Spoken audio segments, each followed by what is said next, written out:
The soft glow of fluorescent lights cast long shadows between the towering bookshelves of the university library.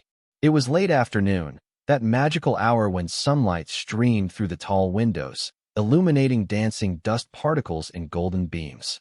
I remember it so clearly now, how I sat there in the far corner of the third floor, tucked away in a forgotten study carrel, my shoulders shaking with silent sobs.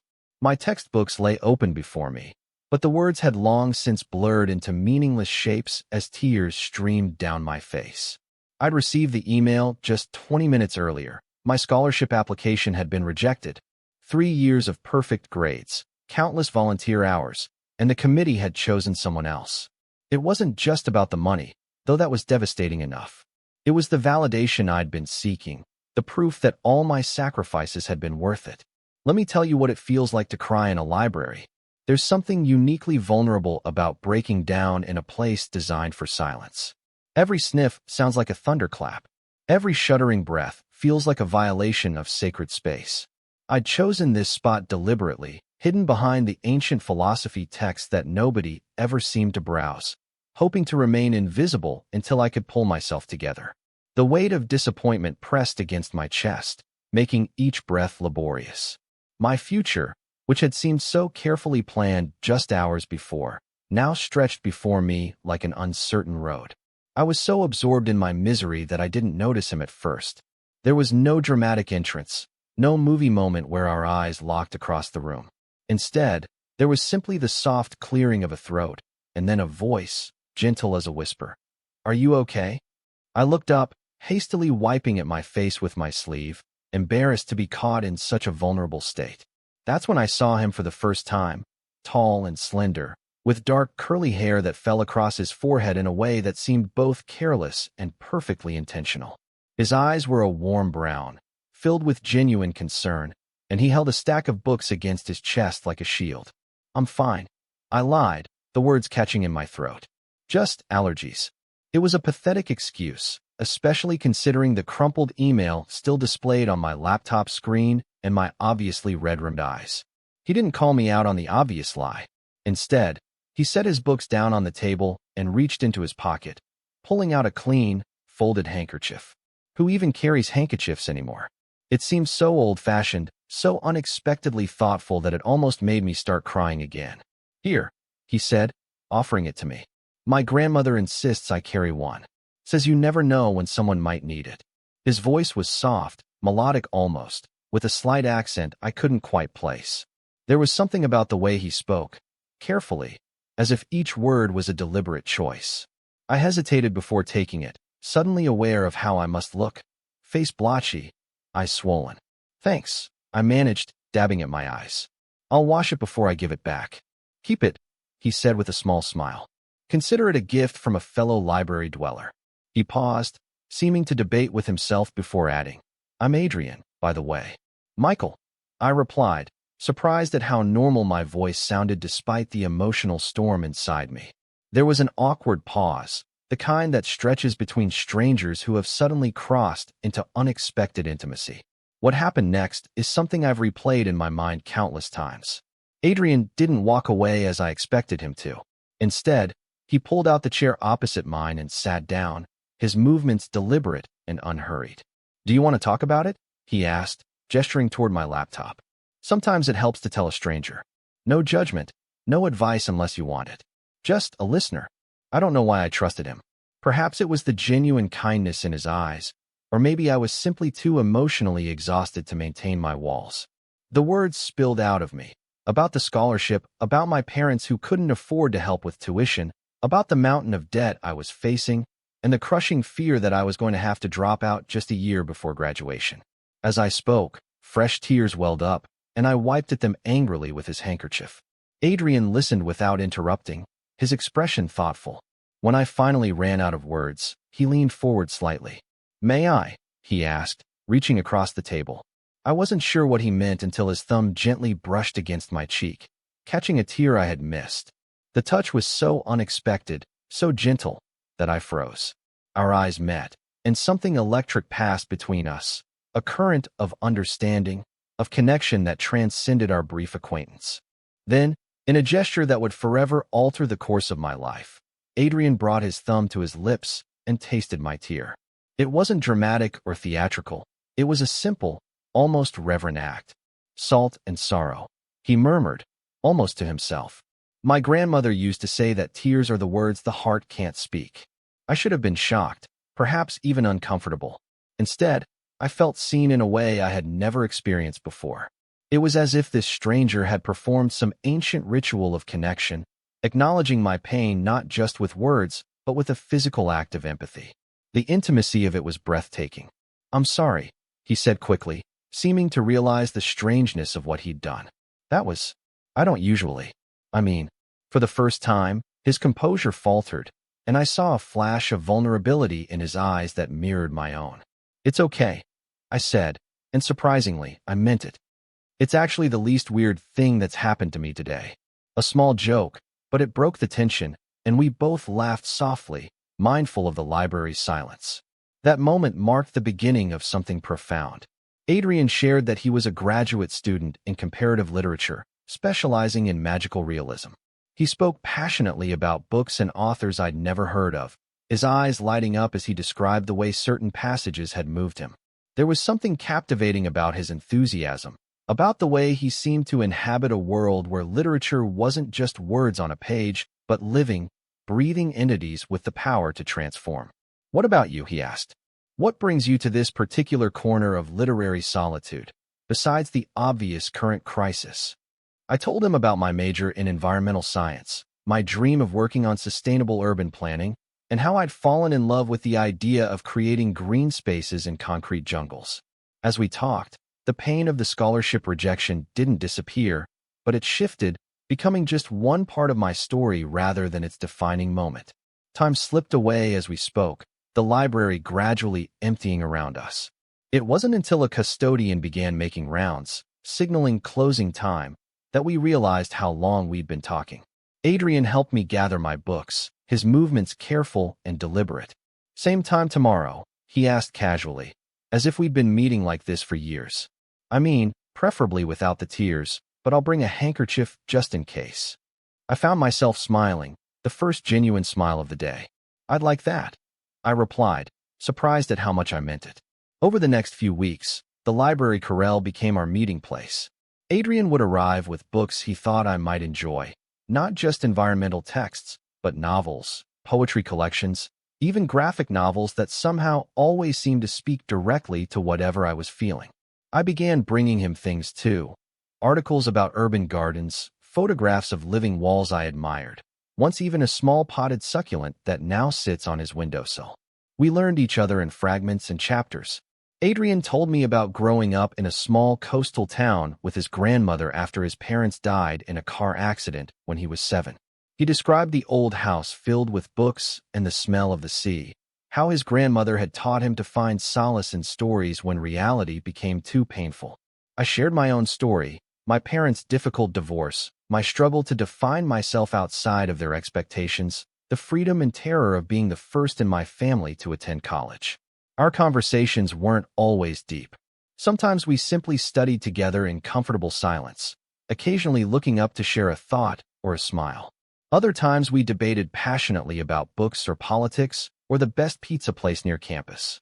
Adrian had a way of challenging my thinking without making me feel judged, of pushing me to consider perspectives I'd never encountered. It was during one of these debates, about whether digital books could ever replace the sensory experience of physical ones, that something shifted between us. Adrian was gesturing animatedly, his hands painting pictures in the air as he described the smell of old paper, the satisfying weight of a hardcover in your hands. "But it's not just about nostalgia," he insisted. "It's about the physical connection to ideas. When you hold a book that's been read by countless others, you're joining a conversation across time. You're touching the same pages that someone touched 100 years ago, being moved by the same words." I watched him speak, mesmerized not just by his words but by the passion behind them, by the way his eyes lit up and his whole body seemed to vibrate with conviction. And suddenly, I wanted nothing more than to kiss him. The realization hit me with such force that I actually gasped aloud, interrupting his flow of words. Adrian stopped mid-sentence, looking at me with concern. Are you okay? I wasn't okay. I was terrified. I had known I was gay since high school, but I kept that part of myself carefully compartmentalized, focusing on my studies and future career rather than relationships. There had been brief connections, furtive encounters that never developed into anything meaningful. But this was different. This wasn't just attraction. It was a soul-deep recognition, a feeling of having found something I hadn't even known I was searching for. Michael. Adrian's voice brought me back to the present. Did I say something wrong? No. I managed my heart pounding. I just realized something, that's all. He tilted his head slightly, studying my face with those perceptive eyes. Want to share with the class? He asked lightly, but there was genuine curiosity behind the question. I couldn't tell him. Not yet. Not when our friendship had become such a lifeline for me. It's nothing, I lied. Just remembered a paper deadline I'd forgotten about. Adrian didn't look convinced, but he didn't press the issue. Instead, he glanced at his watch and sighed. I should probably get going anyway. I promised to help set up for the department mixer tonight. He gathered his books, movements slower than usual, as if reluctant to leave. At the edge of the table, he paused. You know you can tell me anything, right? That's what friends are for. Friends. The word both comforted and stung. I know, I said, forcing a smile. Thanks. After he left, I sat alone at our table, surrounded by the books we'd been discussing, feeling his absence like a physical ache.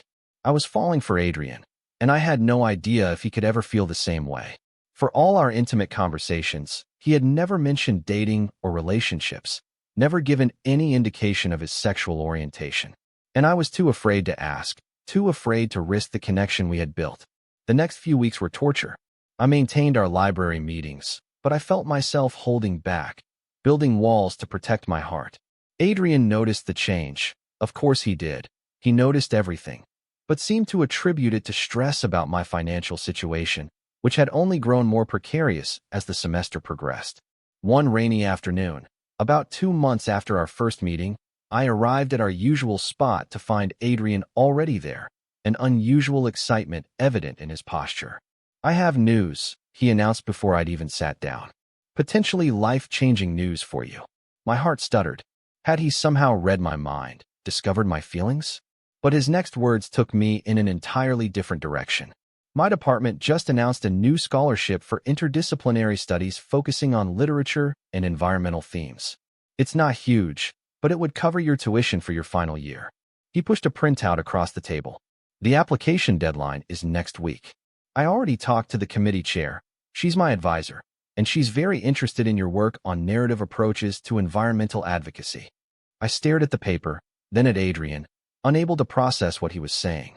But, how did you know about my work? I never showed you that project. A flush crept up his neck. I may have looked up some of your published papers in the university repository, he admitted. After you mentioned your interest in how storytelling can change environmental attitudes. I hope that wasn't overstepping. It wasn't overstepping. It was possibly the most thoughtful thing anyone had ever done for me. The realization that he had taken the time to not only find and read my work, but to actively seek out an opportunity that aligned with my interests overwhelmed me. Before I could stop myself, tears welled up in my eyes. Not tears of sorrow this time, but of gratitude and something deeper, something I was no longer able to deny. Adrian's expression softened. Hey, no crying in the library, remember? That's how we met. He reached across the table, his fingers gently brushing mine. Unless they're happy tears. Those are allowed. They're happy, I confirmed, my voice thick. And grateful. And confused. Confused, he echoed, his brow furrowing. About the scholarship? No, I said, gathering my courage. About this. About us. About what we are to each other. The words hung between us, impossible to take back. Adrian's hand stilled on mine, and for a terrifying moment, I thought I'd ruined everything. Then, slowly, deliberately, he interlaced our fingers. I've been wondering when we'd have this conversation, he said softly. I didn't want to pressure you. I wasn't even sure if men were something you. They are, I confirmed, a weight lifting from my chest. Or rather, you are. Just you, actually, for quite some time now. A smile spread across his face, transforming it. Well, that's convenient, he said, his voice lighter than I'd ever heard it. Because I've been completely captivated by you since I saw you crying in this very spot. That's not exactly my finest moment, I protested, embarrassed at the memory. It was beautiful, Adrian insisted. Not your pain. I would never find that beautiful. But your vulnerability, your raw emotion. In that moment, you were more real than anyone I'd ever met. I remembered his gesture that day, the tasting of my tear, and suddenly it made sense. Not as something strange, but as an act of connection, an acknowledgement of the authenticity he'd recognized in me. Is that why you? I touched my cheek, unable to complete the question. Adrian's eyes darkened with memory. I crossed a line that day. It was impulsive, almost involuntary. In my grandmother's culture, tears are sacred. They carry the essence of a person's soul. To taste someone's tears is to share in their deepest truth. He looked down, suddenly self-conscious. That probably sounds ridiculous to you. It doesn't, I assured him, squeezing his hand. It's one of the most meaningful things anyone has ever done for me. You didn't just see my pain, you honored it. The library around us faded away as our eyes met across the table. In that moment, I understood why people in novels always describe time as stopping, because it did, or at least it seemed to, the world narrowing to just this table, just this man, just this profound connection that had been building between us for months. I want to kiss you, Adrian said, his voice barely above a whisper. I've wanted to kiss you since that debate about physical books. The way your eyes lit up when you argued with me. I nearly forgot my own point. I laughed softly, remembering that day, how I'd had the exact same thought. We can't hear, I reminded him, glancing around at the other students scattered throughout the library. But maybe after? After, he agreed, reluctantly releasing my hand as a group of students settled at a nearby table. We have a lot to talk about. And we did talk, for hours that stretched into days and weeks. We talked about our fears and hopes, about the complexities of coming out. Adrian had known he was gay since childhood, but had faced resistance from his traditional grandmother, about what we wanted from life and from each other. We shared our first kiss that evening, standing in the rain outside the library, his lips tasting of coffee and possibility. It was everything I had imagined and nothing like I expected, both familiar and thrillingly new, like finding a home I didn't know I was searching for. Our relationship wasn't without challenges. Adrian's grandmother initially struggled to accept us, though she eventually came around after meeting me and seeing how happy her grandson was. My own parents were surprisingly supportive, my mother confessing she had suspected since I was a teenager, but had been waiting for me to tell her in my own time. There were financial stresses too. Even with the scholarship Adrian helped me secure, money was tight and the future uncertain. But through it all, we had each other. And we had our sanctuary, that quiet corner of the library where a chance encounter had changed both our lives. We studied there, argued there, planned our futures there. Sometimes, when the library was nearly empty, Adrian would reach across the table and wipe away an imaginary tear from my cheek, a private gesture that never failed to make my heart race. 6 months after we officially became a couple, I was studying late in our spot when Adrian appeared, looking uncharacteristically nervous. He sat across from me, fidgeting with something in his pocket. What's wrong? I asked, immediately concerned. Nothing's wrong, he assured me. Everything's actually right. More right than I ever thought possible. He took a deep breath and placed a small, wrapped package on the table between us. This is for you. I unwrapped it carefully to find a first edition of Silent Spring by Rachel Carson. A foundational text in environmental literature that I had once mentioned was influential in my decision to study environmental science. The book must have cost him months of his teaching assistant salary. Adrian, this is too much, I protested, even as my fingers reverently traced the cover. Open it, he urged, his voice tight with anticipation. I did, and found a bookmark placed about halfway through. On the bookmark, in Adrian's elegant handwriting, were the words, "Will you write the next chapter with me?" When I looked up, confused, he had moved to kneel beside my chair. I'm not proposing marriage, he clarified quickly. Not yet, we're both too practical for that right now. But I am proposing a future. Moving in together after graduation. Building a life. Loving each other through whatever comes next. Tears filled my eyes, happy tears this time, as I pulled him to his feet and into my arms, heedless of the few other students still in the library. Yes, I whispered against his lips. Yes to all of it. Later that night, as we lay together in Adrian's tiny apartment, planning our future home and the bookshelves we would fill, I thought about the strange, beautiful journey that had brought us together. How my lowest moment had led to my greatest joy. How a stranger's compassion had transformed into love. How the taste of tears had somehow become the taste of hope. Adrian noticed my thoughtful expression and propped himself up on one elbow. "What are you thinking about?" he asked, tracing patterns on my bare shoulder. I smiled up at him, at this extraordinary man who had found me crying in a library and had changed everything. "I'm thinking that sometimes the most beautiful stories begin with tears." He leaned down to kiss me, soft and sweet. "And end with joy," he murmured against my lips. "Or rather, don't end at all. Just keep unfolding, page after page, year after year." As I pulled him closer, I silently thanked whatever twist of fate had placed us both in that quiet corner of the library on that ordinary afternoon that had become the first line of our story. A story still being written, still unfolding, still surprising us with its beauty and possibility.